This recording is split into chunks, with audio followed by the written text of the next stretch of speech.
Hey guys, welcome back. Western Sharpies RC. Thanks for joining me, and hope you enjoy this little video.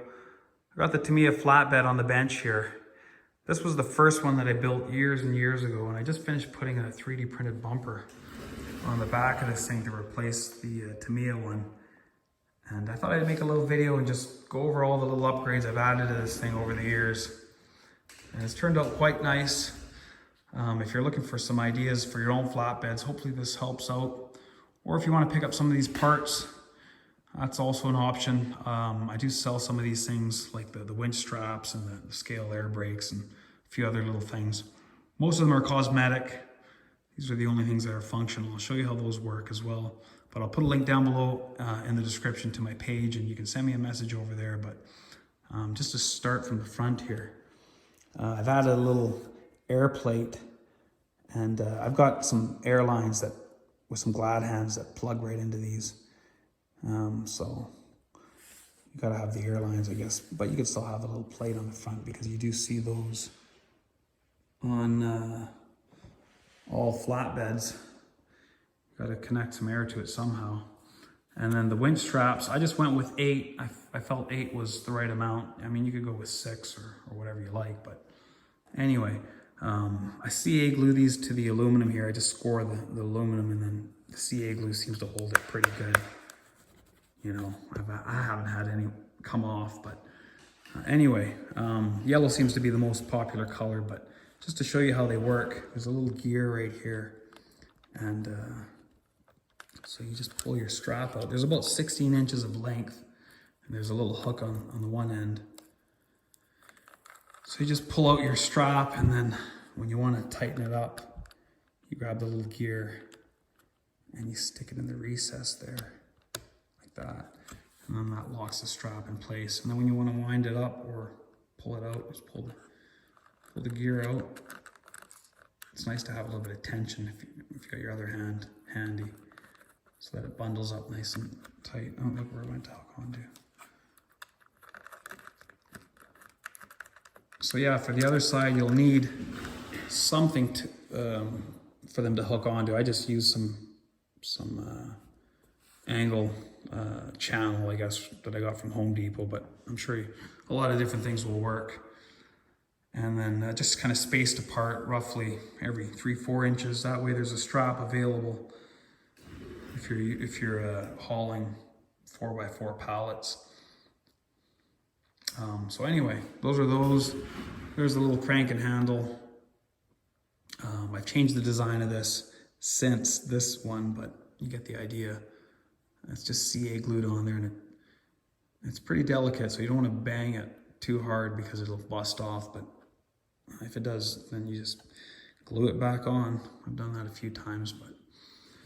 And then the little cross member for the dolly legs, I've since changed the design. This is just made out of wood, but I 3D print these now, and they just slide into place, and then I just put a dab of CA glue, and that holds them into place nicely. So you usually see those on the real trailers as well. And then these little outriggers, which act as supports from the frame to the deck, and then they're just 3D printed as well, and I just CA glue them.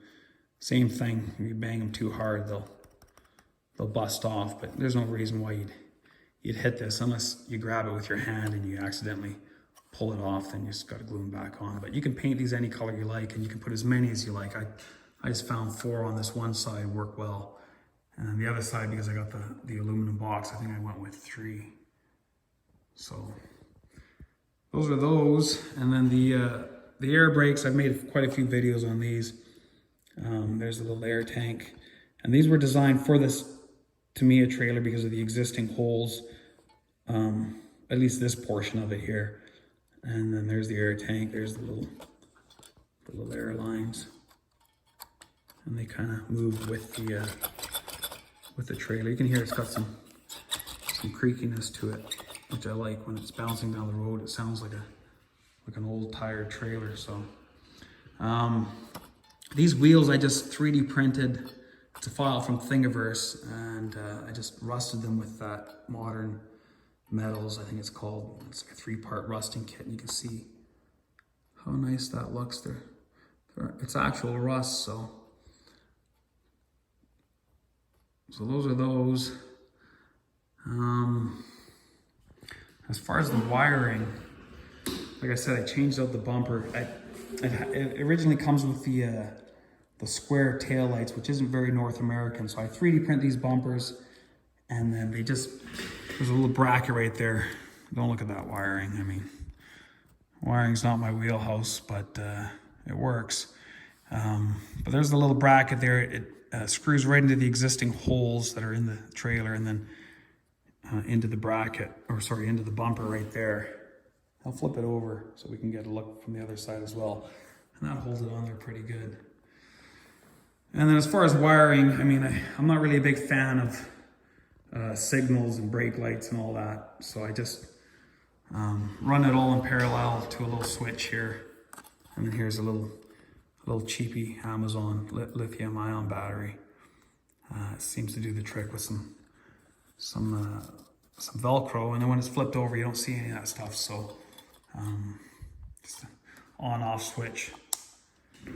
And what I should have done when I first built this, I should have used actual colored bulbs, but I just used plain white bulbs, and then I painted them afterwards, which isn't quite as nice, but anyway, you can kind of see, you can still tell red in the rear and orange all the way to the front, but it's just not as pronounced as if I were to use actual red LEDs and orange LEDs. So, but like I said, this was the first one I built. So, and then there's the bumper on the back. These little lights come from True Scale RC. He makes really nice chrome bezels. I'll just turn that off so you can see them a little better. And then the 5mm lenses. And then these little 3mm lenses I get from a place called DigiKey, which work nice. For this, I just put a little random generic plate on there. And some Tamiya mud flaps. And then the other side, the only difference is there's the little aluminum storage box that I built. I would never make this again because it was an absolute pain in the ass bending this RC four-wheel drive checker plate stuff. So what I do now is I just 3D print these boxes, and I mean, this is nice because it's actually functional. It opens up.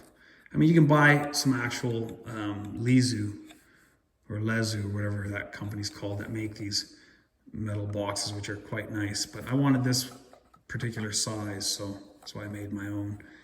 I just used some dollhouse hinges. Nothing special, but it works if you want to put your little straps in there, or chains or whatever. So yeah, that's the only difference. On this side I got the box, and then one less outrigger. And then there's the channel that I use for the hooks to hook onto. So, and then these are just actually printed on paper and then laminated, and then I just glued them on with some school glue. But you cannot actually buy a roll of reflective tape. I think True Scale RC is the place that you can get that. But and then the other side here, the top side, I've stained the deck. I didn't like that yellow white kind of pine look, so I just went with this reddish stain. Yeah, that's it as far as I know. So there it is. Looks a little neater than the stock Tamiya build, but anyway, hope you enjoyed it, guys. Like I said, I'll put a link down below in the description if you're interested in any of this stuff, some of these parts. Send me a message over there. Otherwise, thanks for watching, and we'll see you in the next one.